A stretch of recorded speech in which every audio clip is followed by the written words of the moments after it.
Thank you very much, Madam Chair. First of all, congratulations to you and our colleague Leinen for the work which you have invested in preparing this proposal. And looking a little bit back at the Commission report, in which they in detail went to report how the elections of 2014 went, and looking a little bit back at the experience which I, as coming from Croatia, had in 2 European elections in only 13 months. A few points which I would like to add. The objective is to have stronger legitimacy of our institution and more citizens involved.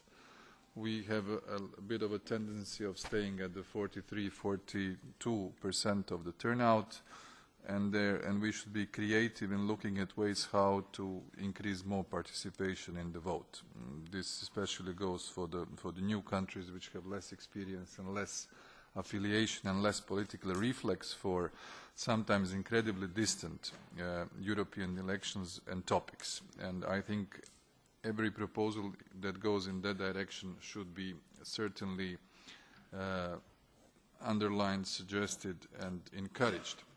But there is one element in which many of our national legislations vary to the extent which is incompatible, and that is not irrelevant for the turnout, and that's the financing of our campaigns, something you didn't say anything about. I'll tell you an example.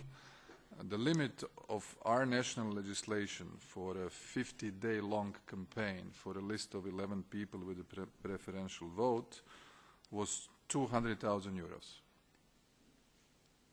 200,000 euros for the whole list, which in turn had an effect that none of us had any TV commercials paid, which in turn left 75% of the voters at home.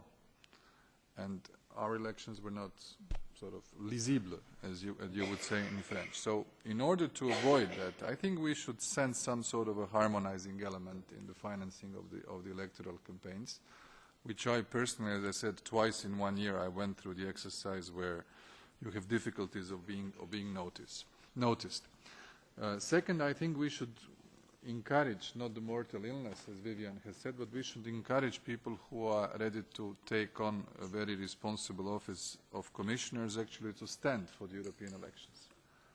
I think that would strengthen the legitimacy of our executive and would make the Commission more responsible to the electorate. And I know that we cannot do it in a sort of obligatory manner, but some sort of political encouragement in a report like this could be useful.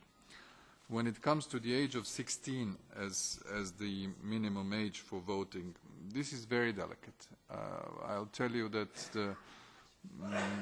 there are many national legislation where people under 18 have no right to vote in any of the elections. And to start sensibilizing the people under 18 to go and vote for something really for them far away, they don't even know the ABC of their local policies, of the communities, of cities, of regional aspects, I think it's a little bit, in my view, a little bit too courageous. Maybe there are concrete examples where this functions well, but not being able to vote for your national parliament or for your mayor and then vote for the transnational list or Spitzenkandidat, it's maybe a little bit far-fetching. That is the only element of your 8 ones with which I have a certain reservation.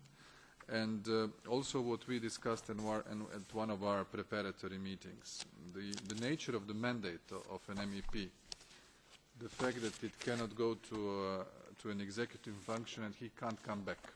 There is no institute of stalling our mandate while you are in the executive, something that exists in many national legislations.